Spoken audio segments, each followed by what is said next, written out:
Pagdating sa comfort, ay panalo ang Winner X. First ride impression kay Winner X ni Honda no, na 150. Kita mo naman, ang ganda nung dati ka, napaka-aggressive po nyo. Ang linis, ang ganda nung kulay. Red, blue, white, ang ganda nung combination, no? Samahan nyo pa ng ganyang kulay na mugs, oh. Ang sukat ng gulong sa una is 9080 by 17, tubeless yan. Tapos, of course, tayo po yung naka-disc brake sa una at may ABS po yung braking system natin. At yung kanya pong fork, oh, naka-telescopic fork suspension tayo na medyo may kalakihan yung kanyang fork. And sa likod, kita nyo naman sa likod, oh, 120/70 by 17 yung sukat. At tubeless din po yung gulong at naka-disc brake tayo. At nagpapalit na yung owner nito ng TRC5. Shoutout nga pala kay Boss Jem Pelayo sa pagpapahiram ng kanyang motorcycle na Winner X na napakalinis, oh, di ba? Ang ganda.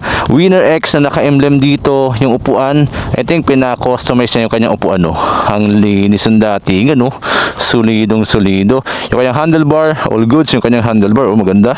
Maganda yung quality. Meter panel niya, may kaliitan nga lang yung meter panel niya. Ayun, oh. Then, of course, yan po ay keyless na. Keyless na. Katabi ng ignition yung ating seat, oh.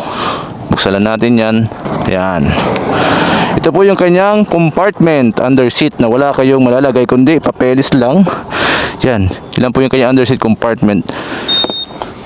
Yung pormahan ng Winner X, kita nyo naman yan, oh. Ang ganda, oh. And then yung mga ilaw, pakita ko sa inyo, ha. I-on natin yung ating ignition. Pati sound check ko na din po sa inyo yung TRC5 na nakalagay dito. Sa kanya pong meter panel, makikita nyo naman yung mga information, oh.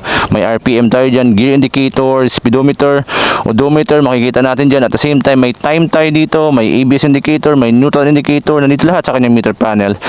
Then, start natin. Oh, grabe ang tunog ng TRC5. Hindi siya stock pipe, ha. So, rinig nyo naman tunog, oh.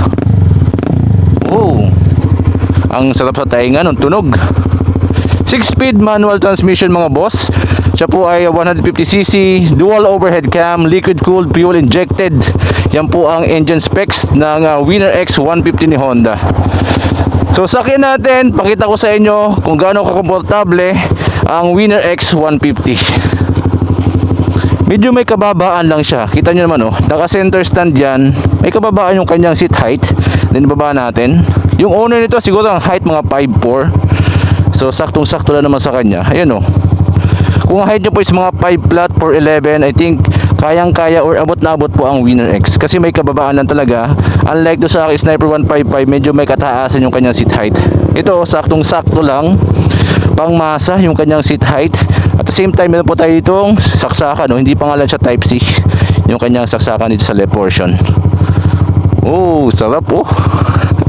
Yung riding position dito, tama nga naman sabi ni Kapwa, no, na talagang kung gusto niyo ng balance, yung comfortability at the same time speed, ayun, oh, ang sarap sakyan.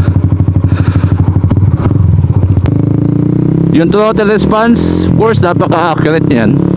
At yung gandahan dyan, may ABS. Pagdating sa bilis, hindi din talaga magpapahuli ang Winner X. Kasi yan po ay naka-dual overhead cam na talagang dumudulo yan. Ang sarap sa tenga pakinggan ng kanyang TRC5. Yung comfort, talagang mas lamang ito sa Sniper 155. I'm telling you kasi ako Sniper 155 user. So napaka-comfortable niya sakyan, oh. Sarap sakyan. Ito ba based lang on my experience, ha, since ako pa Sniper 155 user. Pagdating sa comfortability, medyo lumamang si Winner X kasi comfortable sakyan, oh. Pagdating po sa fuel consumption, matipid po ang Winner X. Mapalo din talaga ito ng 45 kilometers per liter.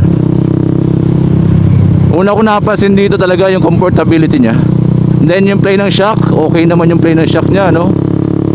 And yung throttle response, accurate. At yung riding position po natin is napaka-komportable.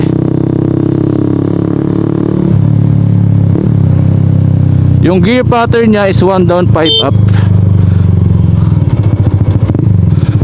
So may ano din naman siya, may hazard din. Medyo nakakalito lang kasi nasa isang indicator yung kanyang turn signal. Ayun, oh, hindi pinagbukod. Kaya dapat be familiar kayo sa inyong turn signal. Akala nyo naka-turn kayo sa kaliwa, yung pala nasa kanan naka-ano yung turn signal natin. Ang sarap sakyan. Swabing sakyan, oh.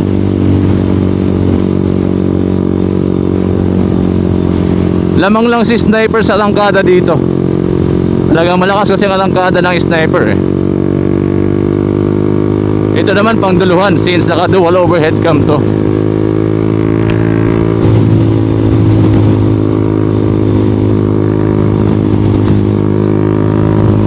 So again, this is my first ride impression sa Winner X ni Honda, no? First time ko rin makagamit ng Winner X. Most of the time nakagamit natin is Sniper saka Raider, no?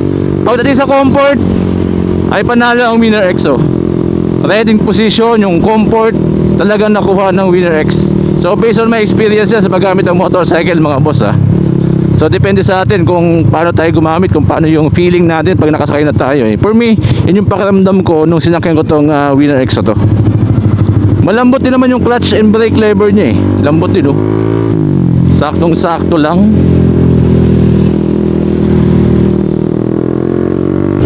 Pansin ko lang medyo may kaliitan lang siya ng konti sa Sniper 155. Sa pagkakalam ko, ang presyo ng Honda Winner X is nagbaba na kasi may lalabas sa bagong Honda Winner R. So yung pagkakalam ko po, hindi pa lang sure kung kailan ilo-launch dito sa Pilipinas yung Honda Winner R na yon.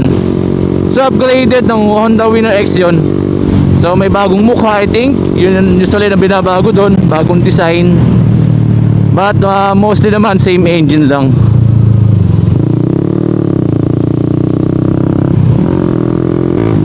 Yung gear transition niya napaka-smooth. Ang sarap gamitin, napaka-komportable. So again mga boss, this is my first ride impression kaya Honda Winner X at nakuha niya yung comfort talaga, no. So tama naman yung sinasabi talaga ng iba na kung gusto po ng balance pagdating sa underbone ay Honda Winner X. So tama naman, ano, since ayun, first ride impression ko, talagang naramdaman agad natin yung comfort sakyan itong Honda Winner X. At the same time, of course, yung speed niya hindi rin talaga magpapahuli, ano. Sila po ang ating first ride impression kay Honda Winner X. Maraming salamat po sa patuloy na pagsuporta. And again, salamat sa owner nito, kay Boss Jem Pelayo, sa pagpapalam ng kanyang unit. Ingat po tayo palagi, ride safe, peace out, and follow for more.